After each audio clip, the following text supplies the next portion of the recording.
Parents మెచ్చిన university సంకల్ Chand Patel university Gujarat.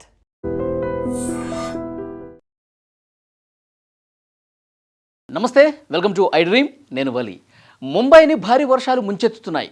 గత 48 గంటలుగా చూసుకుంటే ముంబై ఈ వర్షాలకి చిగురుటాకులో వడిగిపోయింది. ఒకసారి ఈ దృశ్యాలు కూడా మీకు స్క్రీన్ మీద చూపిస్తాను చూడండి. మొత్తం ఎక్కడికక్కడ స్ట్రీట్స్ అన్నీ కూడా పూర్తి వరద నీటితో నిండిపోయింది. అసలు కాలు బయట పెట్టలేని సిచ్యువేషన్ కనిపిస్తుంది.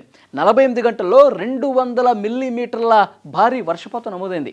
గతంలో ఎప్పుడూ లేనట్టుగా ఈ స్థాయిలో భారీ వరద ఒక్కసారిగా రావడంతో జనాలు ఎంత ఇబ్బంది పడుతున్నారు చూడండి.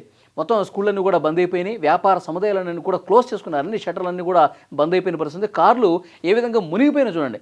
దాదాపు కార్లు మునిగిపోయే స్థాయిలో వాటర్ వచ్చిందంటే ఇంకా అక్కడ ఎవరూ కూడా తిరగలేనటువంటి పరిస్థితి కనిపిస్తుంది. ముంబైలో ఎటువైపు చూసినా, ఏ పక్క చూసినా, ఏ స్ట్రీట్ చూసినా మొత్తం ఈ వరద నీటితో జనం తీవ్రమైనటువంటి ఇక్కట్లు పడుతూ ఉన్నారు. ఎక్కడికక్కడ కార్లు అన్నీ కూడా మునిగిపోయినటువంటి పరిస్థితి కనిపిస్తుంది.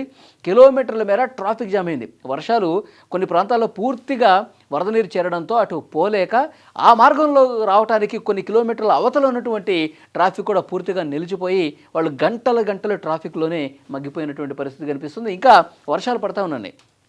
ముంబై మొత్తం అన్ని ఏరియాల్లో కూడా ముంబై నగరం మొత్తం కూడా జల దిగ్బంధంలో చిక్కుకున్నటువంటి పరిస్థితి ఉంది. స్కూళ్ళు పూర్తిగా బంద్ చేశారు. అధికారులు స్కూళ్ళకి సెలవులు కూడా ప్రకటించారు. అలాగే వ్యాపార సముదాయాలు ఎక్కడైతే భారీ వర్షపాతం వచ్చి వాటర్ మొత్తం నిలిచిపోయాయో ఆ ప్రాంతాల్లో అసలు షాపులు తెరవకుండా చూస్తూ ఉన్నారు అధికారులు. ఎందుకంటే ఎక్కడ మ్యాన్ హోల్ ఉంటుందో తెలీదు, ఎక్కడ ఏముంటుందో తెలియదు. కాబట్టి సో ప్రజలు ప్రాణాలు కాపాడుకునే ఉద్దేశంలో భాగంగా అక్కడ అధికారులు చర్యలు తీసుకుంటున్నారు. వెంటనే నిలిచిపోయినటువంటి వాటర్ను కూడా బయటికి పారదోలే కార్యక్రమం కూడా చేస్తూ ఉన్నారు. చూడండి, మొత్తం నడుములోతు నీళ్లు మొత్తం మోకాళ్ళు వరకు కొన్ని చోట్ల వీధులన్నీ మునిగిపోయి ఉంటే మరికొన్ని చోట్ల ఇంతవరకు నడుము లోతు వరకు వాటర్ వచ్చేసి ఇంకా వర్షాలు పడతానే ఉండండి.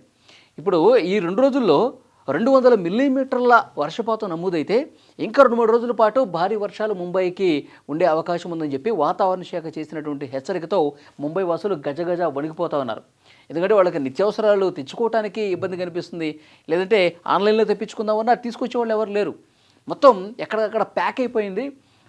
కొన్ని చోట్ల విద్యుత్ సరఫరా కూడా లేదు. పూర్తిగా వాళ్ళకి చీకట్లో మగ్గుతున్నటువంటి పరిస్థితి. ఇంక చూడండి, మొత్తం ఆకాశం మొత్తం కూడా కమ్మేసింది. పెద్ద పెద్ద high-rise apartments, buildings, shopping malls అన్నీ కూడా వాటర్ వచ్చేసి వాళ్ళు కదలలేనటువంటి సిచ్యువేషన్ చాలా క్లియర్గా కనిపిస్తుంది.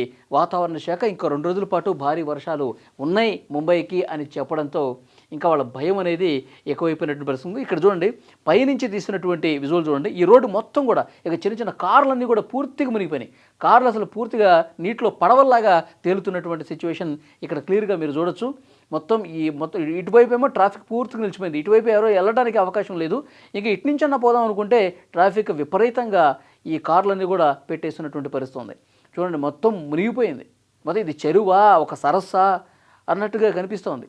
మొత్తం చెత్త అంతా పేరుకుపోయి కార్లు లోపలికి వచ్చేసి కార్లు మునిగిపోయి అందరూ కూడా తీవ్రమైనటువంటి ఇబ్బందులు పడుతున్నటువంటి పరిస్థితి ఉంది. ఒక ముంబైలోనే కాదండి, ఉత్తర భారతం మొత్తం కూడా అంటే ఉత్తరాఖండ్లో అలకనంద అనేది తీవ్ర ఉగ్రరూపం దాలుస్తోంది. ఎగువ నుంచి వస్తున్నటువంటి వర్షాలు దాటికి ఆ నది కూడా ఉప్పొంగి ప్రవహించి కిందకి దిగుకు వస్తుండడంతో లోతట్టు ప్రాంతాలన్నీ కూడా పూర్తిగా జలమయమైపోయినటువంటి పరిస్థితి కనిపిస్తోంది. అత్యంత దయనీయమైనటువంటి సిచ్యువేషన్ ముంబైలో కనిపిస్తూ ఉంది. ముంబై వాసులు ఈ వర్షం ఎప్పుడు ఆగిపోతుంది, ఎప్పుడు తెరిపిస్తుంది, ఎప్పుడు మళ్ళీ సాధారణ జీవనం గడుపుతామని చెప్పి వాళ్ళందరూ కూడా కొంత ఆందోళనలో ఉన్నటువంటి సిచ్యువేషన్ కనిపిస్తుంది. అయితే అక్కడ ఉన్నటువంటి మున్సిపల్ అధికారులు మాత్రం వేగంగానే చర్యలు తీసుకుంటున్నారు. కొన్ని చోట్ల పూర్తిగా కరెంటు నిలిచిపోయింది. అక్కడ విద్యుత్ పునరుద్ధరణ కార్యక్రమాలు జరుగుతున్నాయి. ఇంకొన్ని చోట్ల చెట్లు నేల కొరిగినాయండి. ఆ విజువల్స్ మళ్ళీ ఇంకొక వీడియోలో మీకు తెప్పించే ప్రయత్నం చేస్తాను. చెట్లు అక్కడ ఉన్నటువంటి కార్ల మీద, అపార్ట్మెంట్ల దగ్గర ఉన్నటువంటి చెట్లు అక్కడ సమీపంలో కార్ల మీద పడటం, విద్యుత్ స్తంభాల మీద, వైర్ల మీద పడటంతో అక్కడ కరెంటు లేదు. మరోవైపు రోడ్డు కూడా పూర్తిగా ఆగిపోయింది. ఆ పెద్ద పెద్ద చెట్లను తొలగించే కార్యక్రమం చేస్తున్నారు, నీటిని తొలగించే కార్యక్రమం చేస్తున్నారు. అది చేస్తే కానీ మళ్ళీ కరెంటు వచ్చే పరిస్థితి లేదు. ఇది ముంబైలో తాజా సిచ్యువేషన్. ఇక ఉత్తర భారతదేశంలో చాలా రాష్ట్రాల్లో కూడా వర్షాలు అనేవి విపరీతంగా కురుస్తూ ఉన్నాయి. ఈ వర్షాలు ఇంకో 2-3 రోజులు ఉండే అవకాశం ఉంది కాబట్టి ప్రజలు అప్రమత్తంగా ఉండాలి. లోతట్టు ప్రాంతాల వైపు వెళ్ళొద్దని చెప్పి అధికారులు చెప్తా ఉన్నారు. మరోవైపు మ్యాన్ హోల్సే కావచ్చు, చిన్న చిన్న నీటి గుంటలు అన్నీ ఉంటాయి. ఎందుకంటే గతంలో కూడా వర్షాకాలం సమయంలో చిన్న చిన్న పిల్లలు వాళ్ళకి తెలియక ఎక్కడ లోతు ఉంది, ఎక్కడ మ్యాన్ హోల్ ఉందో తెలియక అందులో పడిపోయి చనిపోయినటువంటి సందర్భాలు కూడా ఉన్నాయి. సో కాబట్టి అక్కడ అధికారులు కొన్ని హెచ్చరిక బోర్డులు కూడా ఏర్పాటు చేస్తూ ఉన్నారు. నీటిని తొలగించే వరకు ఇటువైపు ఎవరు రావద్దని చెప్తా ఉన్నారు. వీలైనంత వరకు ఎవరు బయటకు రావద్దని చెప్తున్నారు. ఎందుకంటే ఉన్నదే రోడ్లన్నీ కూడా వాటర్తో నిండిపోయినాయి. ఇంకందరూ రోడ్ల మీద తమ వెహికల్స్ వేసుకొని వస్తే వాళ్ళు ఇబ్బంది పడటమే కాదు, విపరీతంగా గంటలు ట్రాఫిక్ జామ్ అయిపోయి ఎవరు కూడా ముందు కదలలేనటువంటి సిచ్యువేషన్ కనిపిస్తుంది. సో అది ముంబైలో ఉన్నటువంటి తాజా సిచ్యువేషన్. ఇంకా వర్షాలు పడతానే ఉన్నాయి. సో అధికారులు అయితే వేగంగా చర్యలు తీసుకుంటున్నారు. ఇది ముంబైలో ఉన్నటువంటి తాజా పరిస్థితి.